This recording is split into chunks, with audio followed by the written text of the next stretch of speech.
The Bentley. Benny always used buses in London, but he loved cars. And at the end of 1952 or early 53, he and Hitchcock decided that morning they were both going to buy a Bentley, one each. And they went to it wasn't with Rolls-Royce then, they went to Bentley's in Los Angeles, which was a very posh establishment with British staff. And frankly, both of them looked as though they dressed from Oxfam. And they walked in and said, "Can we have a look at this car over here?" And the assistant said, "Oh, ho, don't you wish you could afford a thing like that?" Now, Benny didn't mind, but Hitchcock was very sensitive about being snobbed against, if there's such a word. Yeah. And he was furious, and he walked out. And Benny really wanted a Bentley, but he walked out with Hitch, and he shouted back, "You've just seen $20,000 walk out your door." And Hitchcock was so upset, he went home, and Benny went into another classic car place and bought the Elvis, which I've still got. No. The famous Elvis, yes. And is it still running? Yes. All up and running? It's not so easy to drive or go anywhere with, but no. That's how he got the Elvis. And then years later, when he met and married me, he decided that he was going to have a Bentley, only because he couldn't drive on the left. He bought it for me. He was very dangerous. He tried driving, and he started on the left and ended on the right, and he nearly got us killed going over a humpback bridge on the right with something coming the other way, and he never drove again in England, but he loved the buses. Howard, have you been on a bus with Benny Herrmann?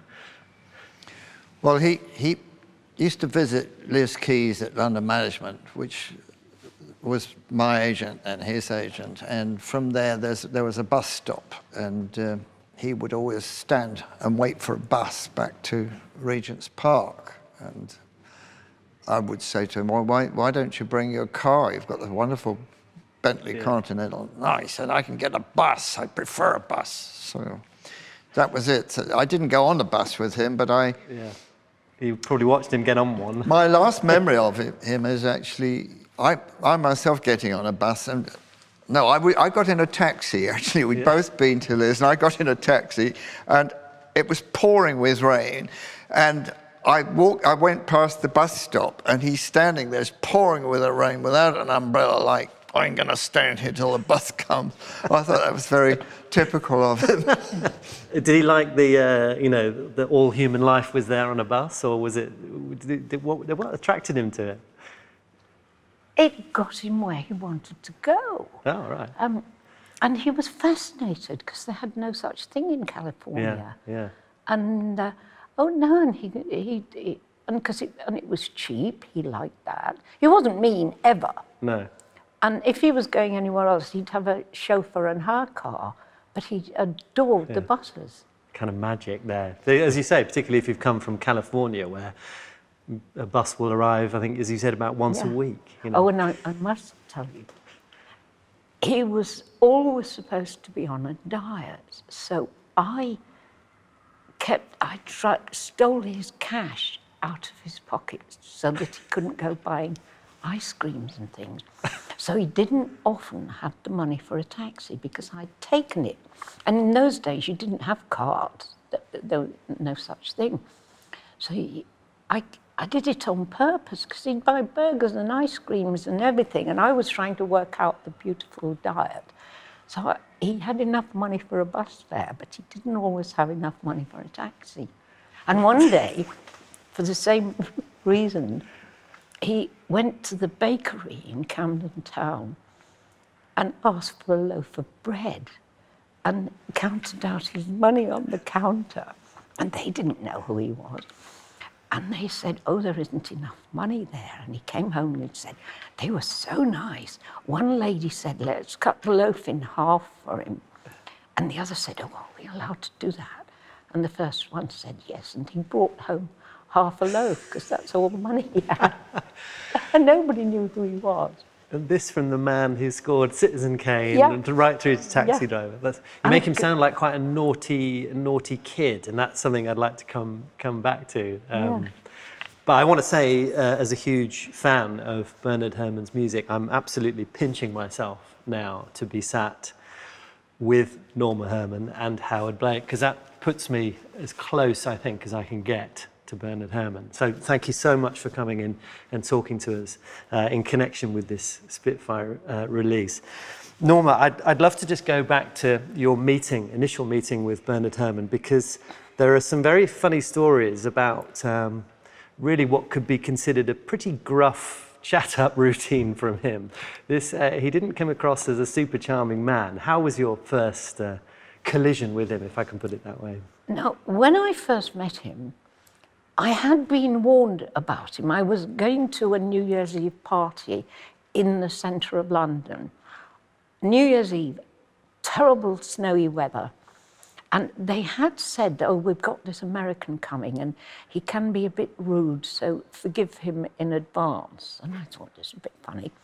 I didn't speak to him at the party, but it was snowing so much that taxi drivers were taking pity on people going the same way. And we were going the same way. And we got in the taxi and he said, "You young women, you're so thin. You're like skinned rabbits. Doesn't anybody ever give you a decent meal?"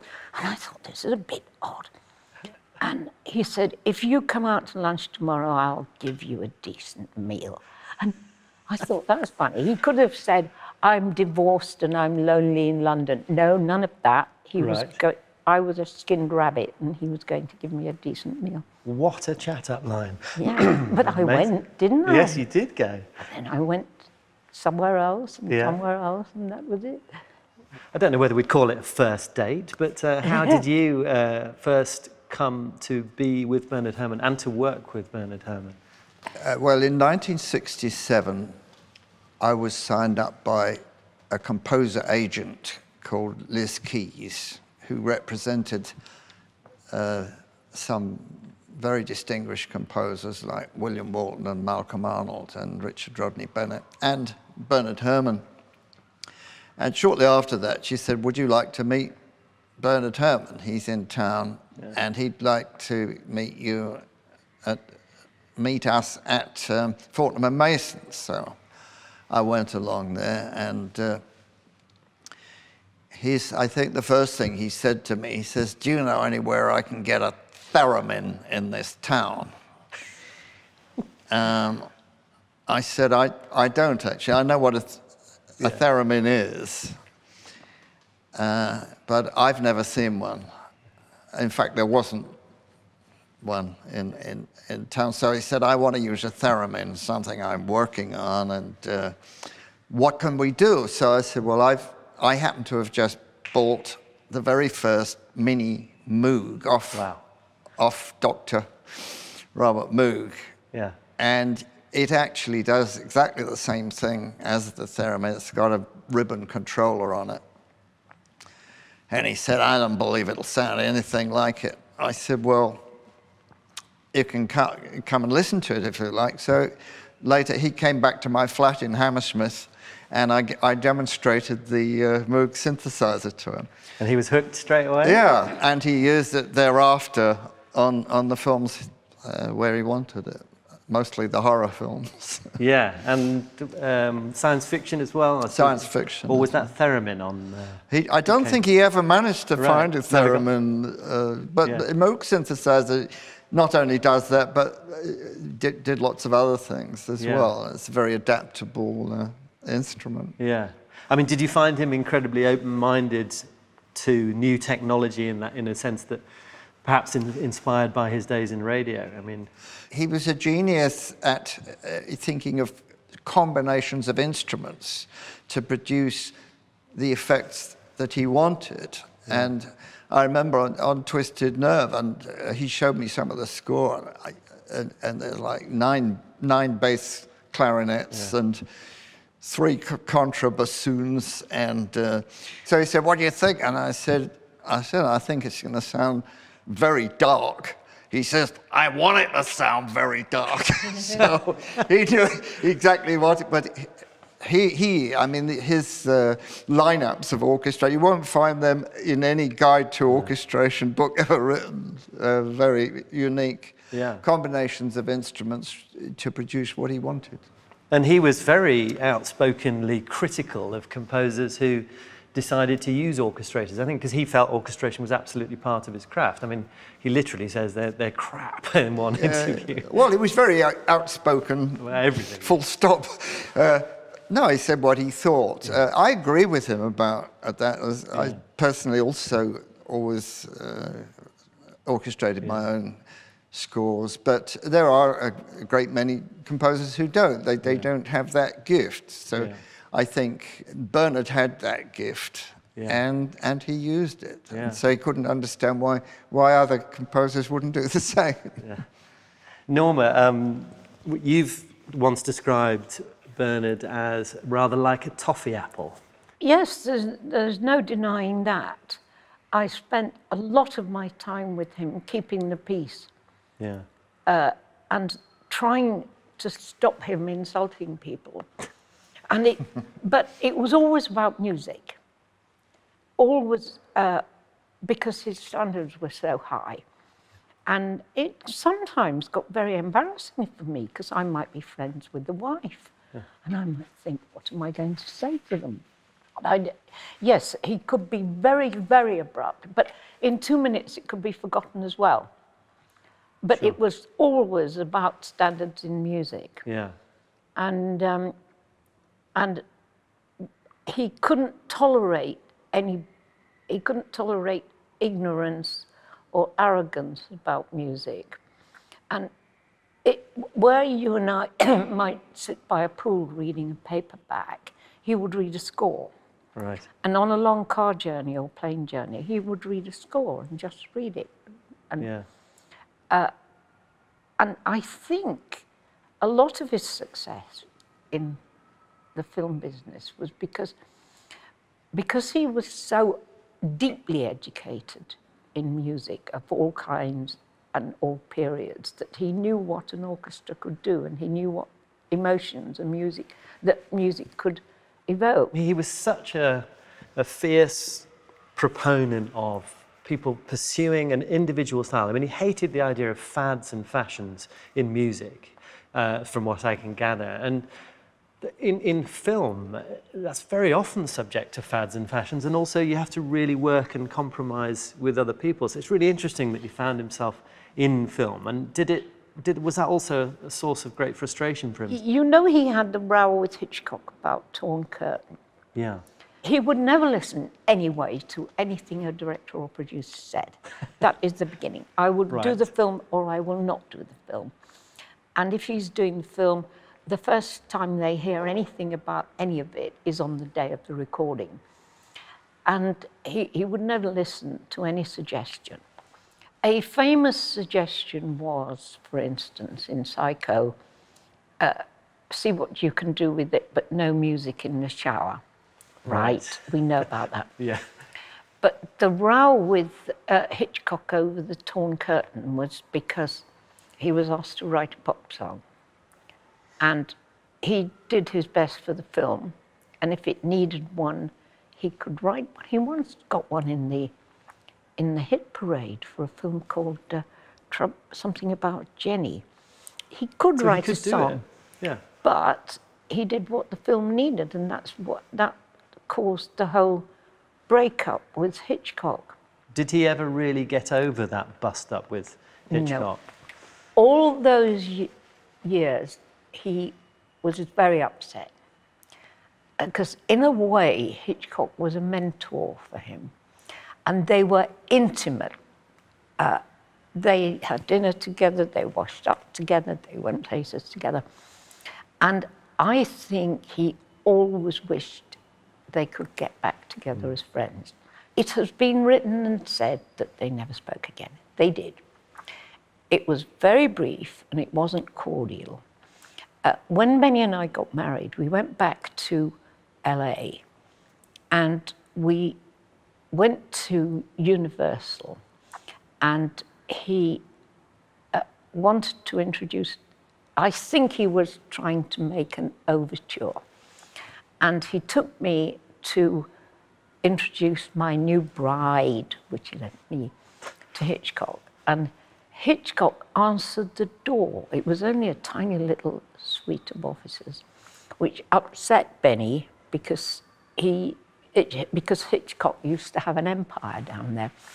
And he came to the door and Benny said, "I'd like you to meet my new bride." And Hitchcock was cool and polite, but cool and not warm. And he didn't ask us in, but fairly polite. And that was it. And it was very brief. And we went away, and I didn't care about meeting Hitchcock. And I think Benny was a bit disappointed it hadn't been warmer. And but that was after Torn Curtain. Yeah. And it was quite obvious that Hitchcock didn't want to know anymore. But then Benny was very angry, and he was saying, "Look at this, there's only 2 parking places there. He used to have an empire. How small he's become. Everybody used to respect Hitch, and look now, he's in that miserable little office with 2 parking spaces instead of an empire. Look what they've done to him." But it has been said that Hitchcock did it to himself by getting rid of Benny. Yes. But that story is interesting in the way that it reveals perhaps something that you can overlook, which is that a very warm heart in Bernard Herrmann, even at a time when he could have been still simmering with anger at Hitchcock. He's actually saying he's furious on his behalf. He was furious with Universal. Yeah. He was very angry at Universal for turning Hitchcock into a has-been with a tiny little office instead of he had an empire. After you'd shown him the Mini-Moog, did you then go and play that for him in sessions for his films? I did. Yeah. I played on an album of his big sci-fi pictures, which was recorded in Kingsway Hall. Right. On which I played Hammond organ and Moog synthesizer and Celeste and harpsichord and anything else. Yeah. Going. I must have played it on Twisted Nerve because I actually, having said that he got very angry about arranging, he actually did ask me to do some arranging on that, which I did. And he said a wonderful remark. He said, film is a mosaic art. Yeah. He said, and so every part of it, nobody has to say. Everybody's contributing their own bit. Yeah. So I'm asking you to contribute a bit. Does that make sense? I said, that's fine with me. So that's how we got over that one. Right, yeah, that deals with that. Yeah, but coming back to being rude to the orchestra, and which he certainly was, and also on Twisted Nerve, I was sort of, I think at that time, sort of linked to what was going on in London. And I'd worked a bit with Henry Mancini. And I told him, you know, about Henry Mancini using 4 bass flutes in unison. And he said, what the hell is a bass flute? And he didn't know it. But so I said, well, you know, they go an octave below a concert flute. He says, that sounds great. I said, well, there are only things, they need a lot of puff, you know, because they're about this long. And, you know, they've really got to blow.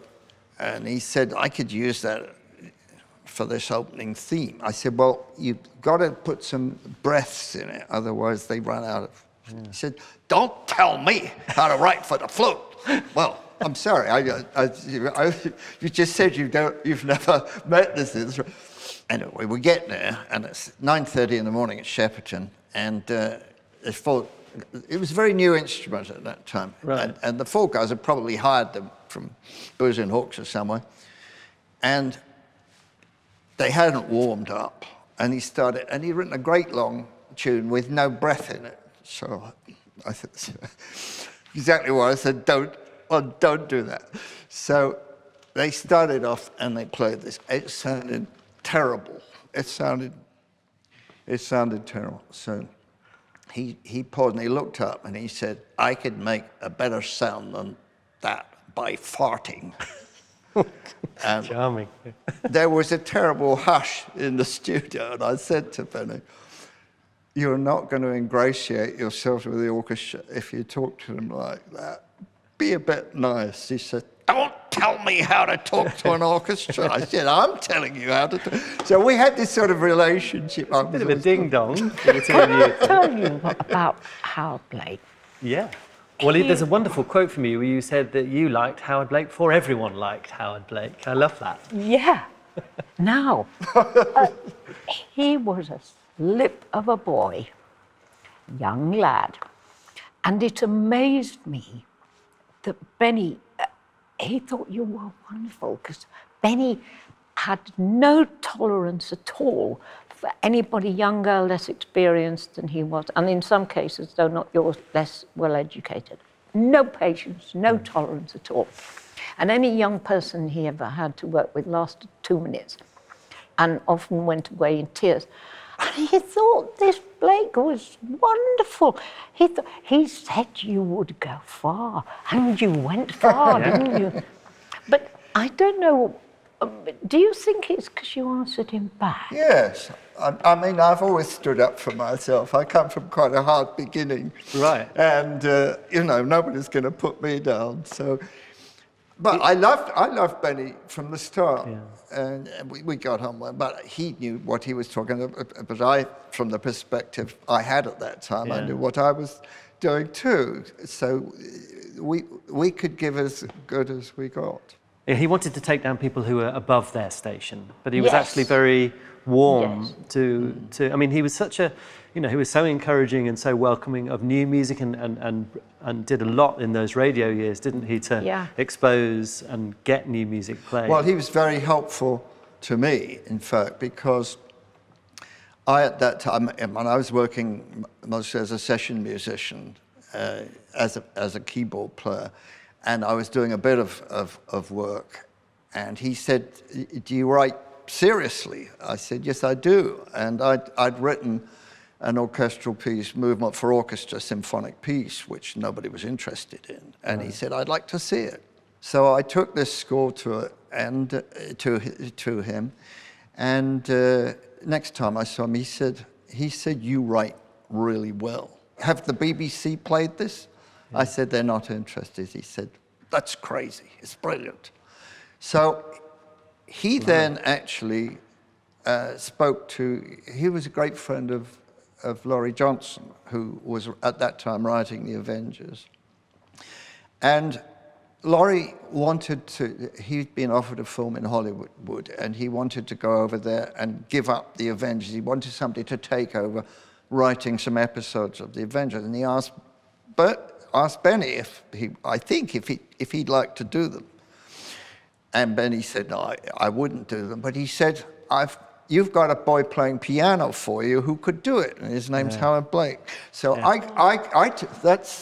he gave that job, which was, that time, The Avengers was the biggest TV show in the whole world. Yeah, of course. Benny gave that job to me. I don't know if you knew that. I didn't know that, no. And really, that was an amazing jump. Yeah.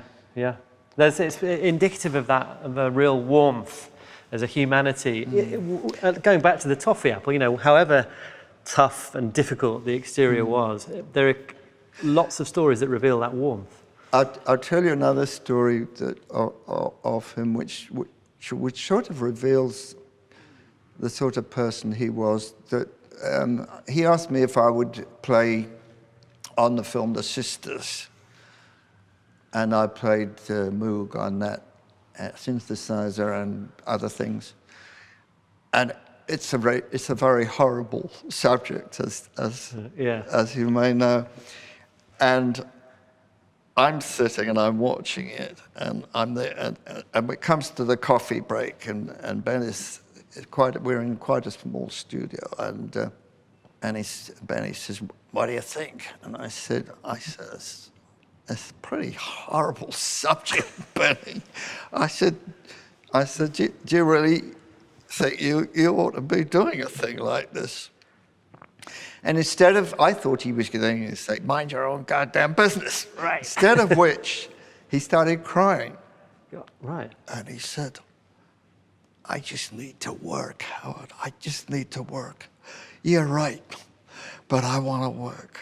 And that shows him. Yeah. He was on the edge a lot of the time. And he just wanted to do stuff. Yeah. And he wanted to always write great things. Yeah. But underneath, you're just under the surface, he was a real softie. Oh, yes. There was a period when he was not in demand. And we used to go back and forth from LA to London about 4 times a year. And we normally went between Christmas and New Year's Eve.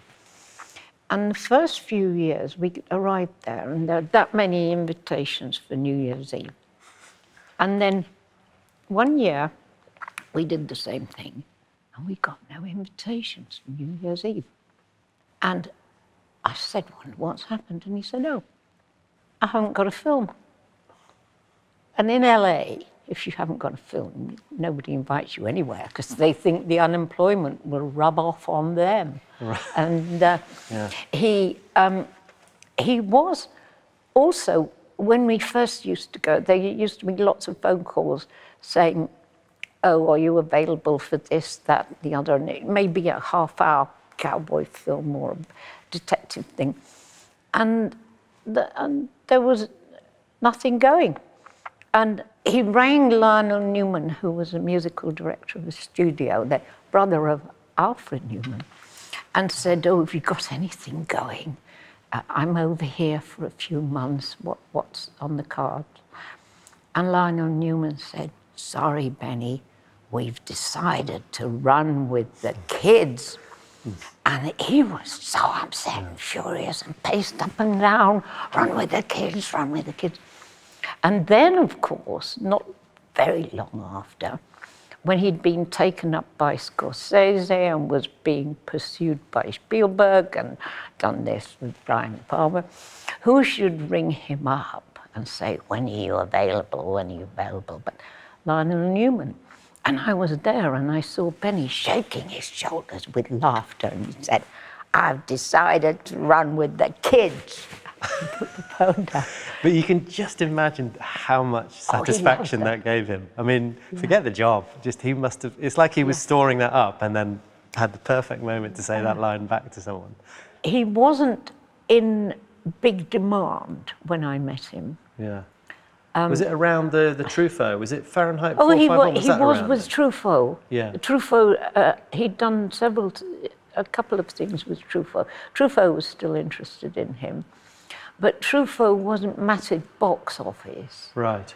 There's a lovely line from Truffaut, actually. He says at one point he thanks Herrmann for humanizing his film in Fahrenheit 451. And I think it's really interesting that there's a certain nostalgia to that score, which I find a really, an interesting term to use with Bernard Herrmann, because famous as he was for scores that really unearthed sort of psychosis and pain and anxiety, he was capable of writing with incredible kind of warmth and humanity. And it was very important to him that all music had a human drive, wasn't it? Now, I must tell you here, Herrmann was a romantic, deeply, deeply romantic.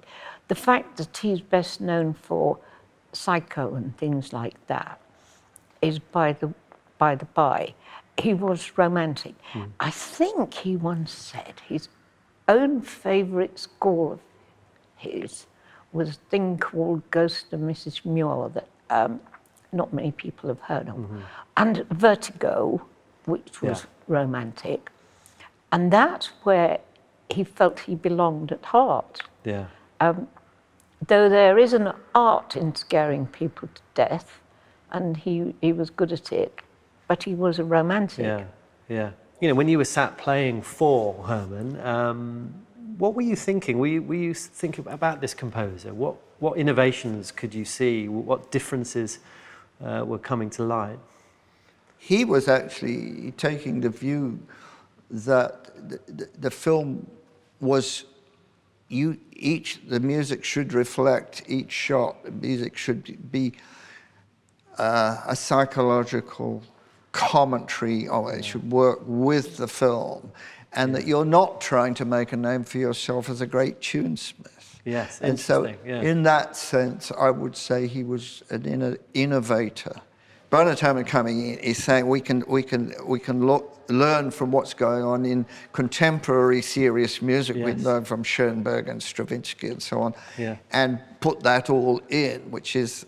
And then you get the sounds of things yes. like Psycho. Yeah. So Benny was certainly in that school of thinking. Or created that school of thinking. Yeah, yeah. I mean, you know, if it's often said that Psycho is perhaps one of the most, or the shower scene in Psycho, which, as we know, almost didn't happen, but it's one of the most famous film music moments, and yet really it's a kind of sound world and a gesture more than a tune that people could then hum. Isn't it? What he always said was, I'm not really as interested in what you're seeing as I'm telling you what you're thinking. Right. I want to tell you what you should be thinking. And he often gave the example of the girl in Psycho driving along in the car and said she could be going to the supermarket, she could be picking the kids up from school, she could be going to work or anything, but I'm going to tell you that something terrible is going to happen. Yeah. And he said, that's what my music is all about. And he was never interested in making an interesting pop tune or song. No, no. Ever. One day I asked Benny about the shower scene in Psycho, and I said, that sound, which is created merely by violins, I said, it's so terrifying. I said, how many violins did you use, Benny? And he said, 90. I said, don't exaggerate. 90 violins, I'm telling you.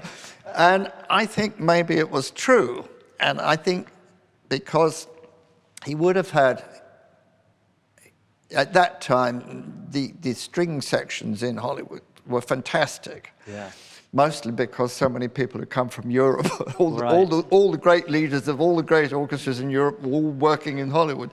So when you got a string section there, boy, did you get one. Yeah. So I think it's possible that there were 45 violins in his studio, and he overdubbed it or something like that, because no attempt to re-record it has worked.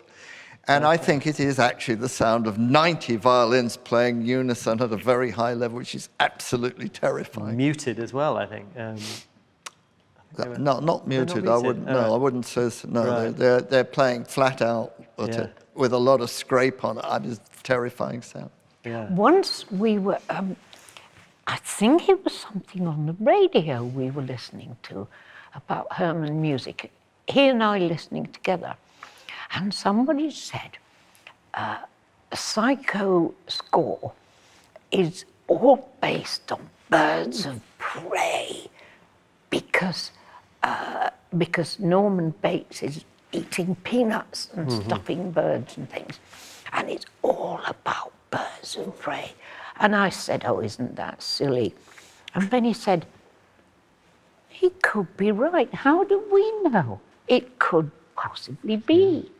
And he said, and how do we know, as if it came from somewhere else than him? Yeah, that's interesting, putting it outside of himself almost, Was that interest in some of the studio techniques and electronic music, do you think that's something he got partly from working in radio? He played the violin, first of all, and the first thing he did was to form a string orchestra in New York as a conductor. And so... And he at that time, he would have studied all the serious contemporary classical music. And I think the fact that his education as a musician was then working in radio with Orson Welles and other people, that I don't think he had any guidelines about what he should use. And I said, what did you use to, first of all, how many radio shows did you do with Orson Welles? He said, 500. I said, no, I don't believe that. But, okay, 500. What did you score it for? He said, I scored it for strings and one vibraphone. That's all I ever used, which might be true, might well be true. But he would decide, he wasn't listening to anybody else's view on what you should have been using. I mean, people mostly say you've got to use, you know, a bit of percussion and a harp and a 3 woodwind.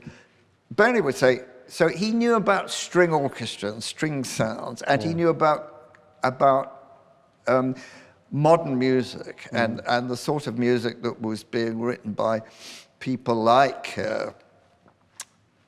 Ligeti, maybe, certainly by Bartók, and Stravinsky at that time. And so I think the fact is he didn't grow up in Hollywood, whereas most of the people in Hollywood are growing up from that American tradition. He then happens to be taken along with the whole Orson Welles repertory company, who've made Citizen Kane. They exported the whole thing to Hollywood to work in the RKO studios. He wasn't changing to Hollywood. He was there. He was going to carry on doing exactly this experiment, exactly as he'd been working with Orson in New York. So I think that's why you have this sudden ability to do something in a new way. He seems to have this knack of, however difficult or discordant the music is, he insists that it has this kind of beating humanity, and that seems to be, that to me is one of the reasons why he's such an extraordinary composer, even when he's doing, as I say, quite challenging material.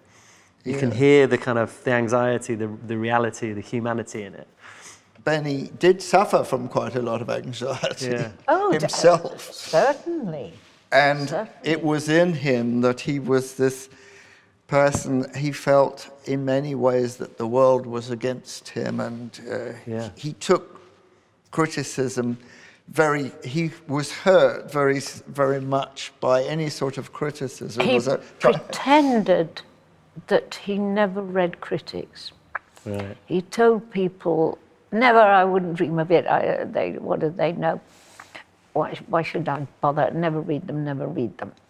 And of course, after he died, we found little packs of cuttings in here and there. Of course, he read them. And of course, he'd be hurt by them. But he would worry if he got criticism from his peers or his equals, but not from people he thought were his inferiors. So that was different. I mean, that pain, that anxiety, that's part of the romantic ideal, isn't it? I mean, the romantic view that love is tinged with anxiety and pain and fear and paranoia. Yeah. And these things seem to have fueled him quite a lot. I mean, maybe he wouldn't have been able to do what he did without some of that. Yes, well, later in his life, last 5 or 6 years, he was told to take a blood pressure pill. His blood pressure was always, they said, we don't know how you're walking around like this. Right. And doctors said that to him. And he was told to take a pill the way a lot of people do nowadays, automatically. And he took it for a couple of days and he said, I'm not myself, I can't compose. Yeah. And I think it calmed him down, and he didn't want to be calm, did he? Why should he be calm when he could be otherwise? Yeah. Calm wasn't the thing he wanted to be. But when you work in Hollywood, people aren't talking about this film anxiety within themselves, saying, I've got this is a horror movie, I have to do something like that. Yeah. This is just a job. I think the problem Benny, coming from a New York background and from a classical music, I think when he wrote his score, that's him expressing his own anxiety. Yeah. I think that's what you get in Psycho. Yeah. It's so frightening because it's actually Benny is feeling his whole anxiety about being not by love the world, he might be killed. You feel it in his music. Whereas if you actually talk in Hollywood, nobody's talking like that. No. They're saying, you know, yeah, you've got to write a dark score, you've got to, it's got to do the job. Yeah. And I can see that Benny would not fit it. He fitted much better into a literary in England where people are saying, I really feel this, I'm doing it because I believe in it. Yeah. And so I think you see a serious composer expressing himself in the medium of film, but at the same time expressing a genuine angst that he himself possessed. He often felt under-recognised, and I know, was that connected to conducting and composing outside the movies, or was it to do with the movies? I happened to be in your house in Regent's Park on the day that they were going to choose the next conductor for the London Symphony Orchestra. I happened to be there. I bet he went mad. And he said, you know, they've got this goddamn asshole called Andre Previn. What the hell does he know about conducting? Oh, he didn't like Previn. I said, come on, Benny, you can't talk about... Andre Previn's a very good... Oh, he said, listen, I conducted the CBS Symphony at the same time as Toscanini is conducting the NBC. You know, I should have this job. I said, well, for one thing, Andre's a lot younger than you. Don't tell me it's nothing to do with that. Anyway, at that moment, it sort of was announced that, that Andre Previn had got the job, and he was absolutely furious about it. He was very rude about Andre. But I said, but I said if you met Andre, actually you'd love him, and I'm sure it'd be all right. Very rude about Boulez as well, wasn't he? I remember. He didn't understand Boulez That's at all. not difficult. I think he would have had more jobs conducting had he been rather better mannered at the cocktail parties and the friend of the orchestra. And were they always moments of dread for you, entering a party with him? Were you just like, no, did you have to gird yourself? I got used to it. And I thought, if they don't like him, they don't have to like him. I don't have to go there. Yeah, I was a tough young thing. Yeah. I was up to it, yes. Yeah. But he wouldn't be polite to those ladies, friends of the orchestra or whatever, unless, I mean, he would, if it was about music, he would have a discussion, but he wasn't interested in anything but the music. Would you say that Taxi Driver was the film that you lived through most, being with him, or?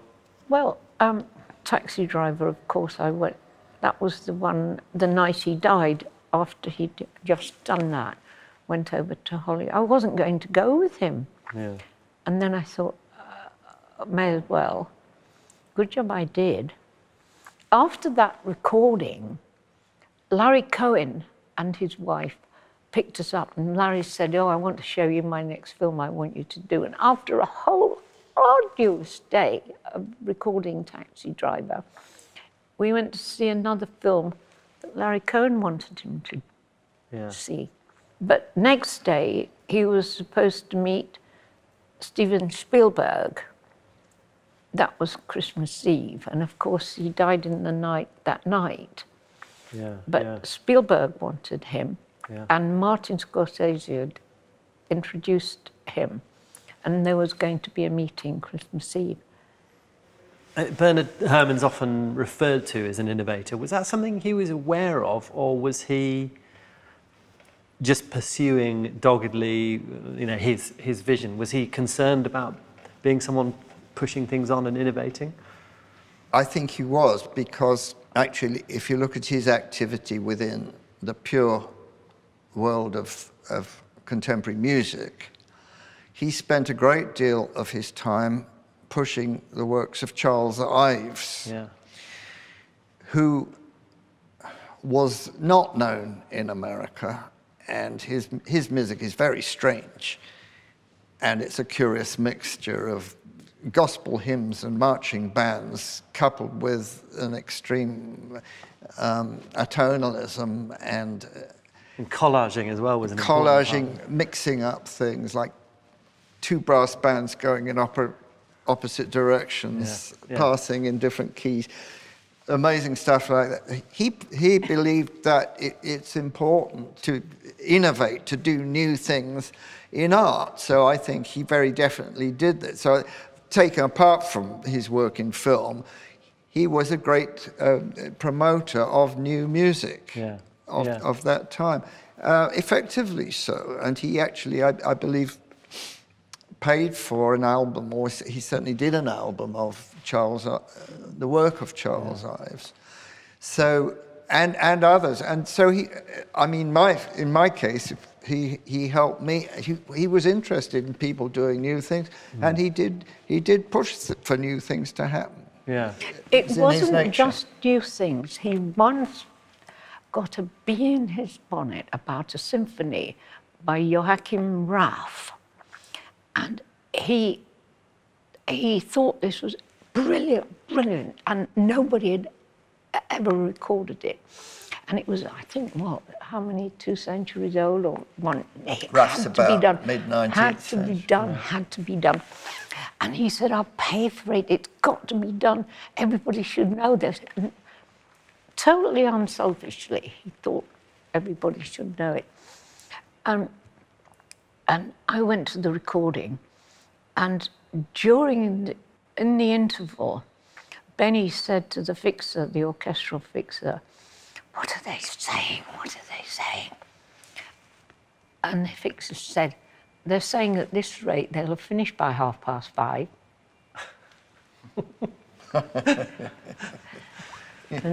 Amazing. So you can imagine. Howard, do you see the musical connection between Herrmann and Ives? Can you understand that? Yes, I mean, I think if you look at Benny and his predilection for getting on buses and his wish to be seen as a sort of man of the people, an ordinary person just like reacting to life, I think that's the same sort of thing you get from Charles Ives, who is taking the music of the street, the brass band that is playing, the music that's been heard in a cafe, but actually using it to express something on a higher level. That art should be part of us, which is rather like William Blake's great saying, "Eternity is in love with the productions of the time." I would say that that's a bit, you get that feeling in Charles Ives, and I think it also that Benny would have seen it in doing films. People say, well, film's just like, it's an entertainment thing. It's not, it's an art form. And Benny is saying, you know, I'm treating this seriously. When I write this, I mean it. It's come from here. In the same way as Charles Ives, he fought his whole life to make the money, to spend the time, and then he wrote the music. He really wanted to write. So I can see a lot of correspondences between the two of them. And maybe Charles Ives now is very recognized. I would say that Benny's championship of him at that period certainly did a lot to help that to happen. He very much liked American music, but he saw Charles Ives as a sort of being spearheading that movement. And I think as well, he was right. Yeah, I hear a similarity in the way that Charles Ives' music can be quite, you know, dissonant or conflicting. But it has this incredibly human, emotive heart to it, I think. Well, yes. It's not just difficult. Benny would have certainly appreciated you saying that. You know, he wanted his music to have heart. Yeah. And so he looked to any music that had heart, but also was expressing something real. Yeah, because I think he said, you know, a real emotion. If it didn't celebrate some aspect of life, it wasn't worth doing. I think Benny said something along those lines. That's why he wouldn't like Pierre Boulez, if I might say so. Didn't understand it, yeah. I think he once said that, going back to Hitch, that and perhaps in one of his more critical moments, he said, you know, Hitch only does about 60% of the film and then I finish it. Yeah. I like that. Yeah. I like that. That, yes. You know, he might... Yes, he said, when you said, he said the film is the mosaic, he said that he was the glue that stuck together all the shreds of rock. The cement or it's like he has to come in and solve whatever problems they've left with the film. Yeah, at that last minute. It worth seeing. We have a time now where he is being very much appreciated in ways that I'm sure he would have loved to have happened during his life. How do you think he would feel? He would think, about time too. At last they seized heads. He wouldn't think, oh, lucky old me, I've become a fad now.